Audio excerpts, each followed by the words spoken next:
Hello, this is the third talk I'm doing about disaster risk management in plan, and in this one I'm going to talk about disaster response. Disaster response includes being prepared to respond, immediate relief, and longer-term recovery programming. Plan's policy sets 3 levels for our imperative to respond. The first is if a disaster strikes a program unit. In that case, we must respond. The second is if a disaster strikes in a country where we work, but not necessarily striking a program unit. If this is a nationally significant disaster, then we should respond unless there is a very good reason not to. We will consider if there are unmet needs of children, and if there are, then we should respond. Lastly, if there's a disaster that strikes a country where plan doesn't work, or a country where there's a national office, we could respond if it's particularly severe, but we wouldn't expect to, and we wouldn't use our core resources to do so. All of our responses should be to international standards that we're signed up to, and assistance should be impartial and given on the basis of need, not just to sponsored children because we have a relationship with them. In a disaster response, speed is everything. Speed is very important, that we make our decisions with whatever information we have available. Sometimes we need to make assumptions to do so.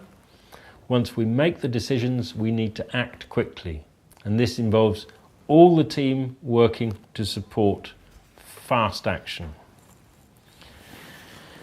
And a response involves many different components, from the program design and project management, the communication work, the finance, the fundraising, staffing, recruitment, collecting information and organising it, re-establishing ICT, and monitoring our work and establishing research, procurement and logistics, and staff security. All of these things need to be happening at the same time, and for that there needs to be an emergency response management team orchestrating the work, but each component must be able to function quickly and effectively.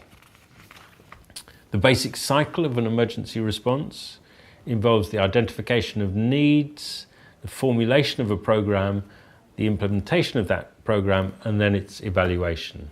As soon as a disaster strikes, there will be some actions taken.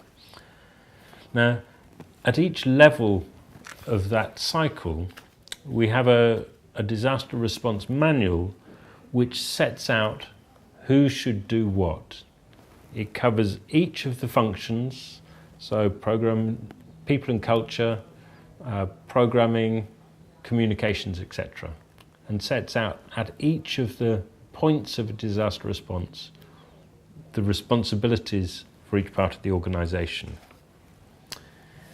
We've also got quite a lot of other resources available to us in the organisation. We have an alert system which gets us very clear on what scale of disaster it is, and the situation reports to go with that. We have a tool for assessing the needs, a process for country offices to be prepared. We have training modules on our particular focus areas. We have a fund which can release extra money in a disaster so that money does not have to slow us down. We have a roster of staff who can be sent in to support or even lead emergencies. We have position papers describing our positions on key issues, and we have guidance for quality programming. All of these are available on Planet. Our response to emergencies includes addressing the immediate needs and building on our existing program in a country. However, there are 2 aspects of programming which are particularly important for children, which we will always try and include. One is child protection, and the other is education. So every emergency response should look at the needs of children in those 2 sectors and respond if the needs are not met. But remember, in emergencies we don't need to do everything. There are many other agencies around, and one of our roles is to help to bring in other agencies to places where we know there are needs and allow them to take specialist roles. It's better we do fewer things at larger scale than getting confused with doing many different program components at once. Most important in emergencies is timely communication. The national offices need to hear what we're doing in order to raise the money that we can spend. We get a lot of profile from this.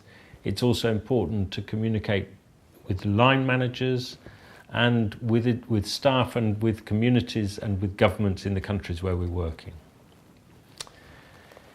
Security for all staff on the ground is absolutely vital in emergencies. The situation changes, there are often new risks, and this is something that has to be factored in at every stage when things are changing fast.